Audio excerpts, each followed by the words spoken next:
Hi అండి, hello, ఎలా ఉన్నారు?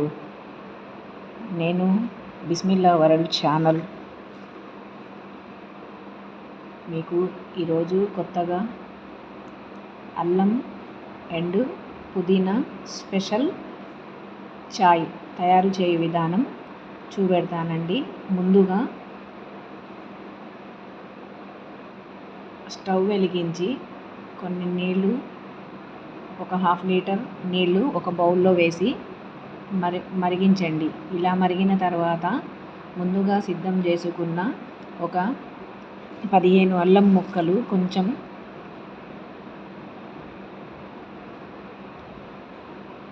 మెత్తగా చేసి ఇలా ఈ వేడి అయిన నీళ్ళలో వేయండి. వేసిన తరువాత ఒక 10 నిమిషాల పాటు అలాగే మరగనివ్వండి. ఇలా మరిగిన తరువాత గుప్పెడు పుదీనా తీసుకొని ఈ మరిగే వాటర్లో వేసేయండి. వేసిన తర్వాత ఇలా కలపండి.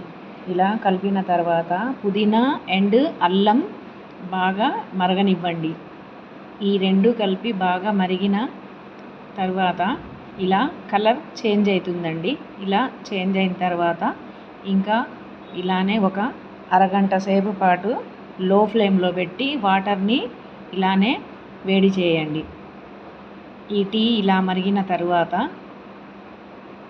ఇలా మధ్య మధ్యలో కలుపుతూ ఉండండి. మొత్తం వాటరు ఇలా వేడి అయిన తర్వాత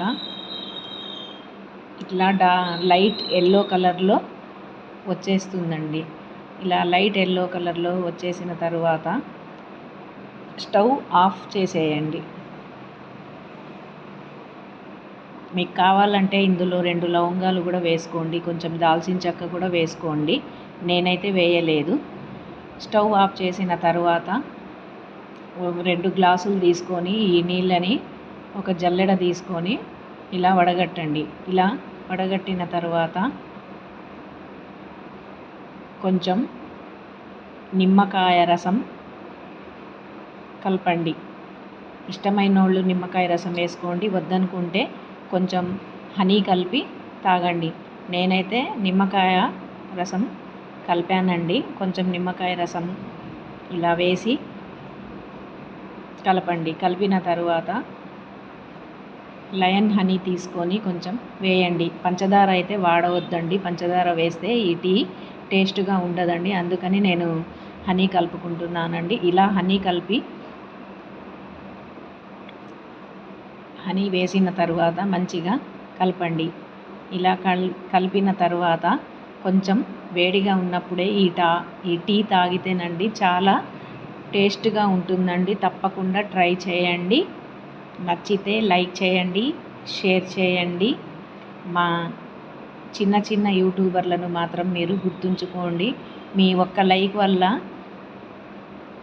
నా వీడియోస్ వేరే వాళ్ళకి పోస్ట్ అవుతుందండి. లైక్ చేయండి, సబ్స్క్రైబ్ చేయడం మర్చిపోకండి. ఏమన్నా తప్పులు ఉంటే మాత్రం క్షమించండి. నాకు అంతగా తెలుగు రాదు. ఇంతకుముందు ఒక వీడియోలో కూడా నేను పోస్ట్ చేశానండి. నాకైతే తెలుగు రాదండి. తప్పులు ఉంటే మాత్రం క్షమించండి. తప్పకుండా ఈ టీని మాత్రము ట్రై చేయండి కంపల్సరీ. మీ దగ్గర సబ్జా గింజలు ఉన్నట్టయితేనండి ముందుగానే నానబెట్టుకోండి. ఇలా టీ మొత్తం అయిపోయిన తర్వాత ఆ సబ్జా గింజల్ని ఈ గ్లాసులలో వేసేసి ఈ టీ తాగితే చాలా చాలా బాగుంటుందండి. మీరు తప్పకుండా చేయండి. ఈ పుదీనా ప్లస్ అల్లం టీ అంటే మా హస్బెండ్కి చాలా ఇష్టం అండి. నేను రోజు చేస్తానండి.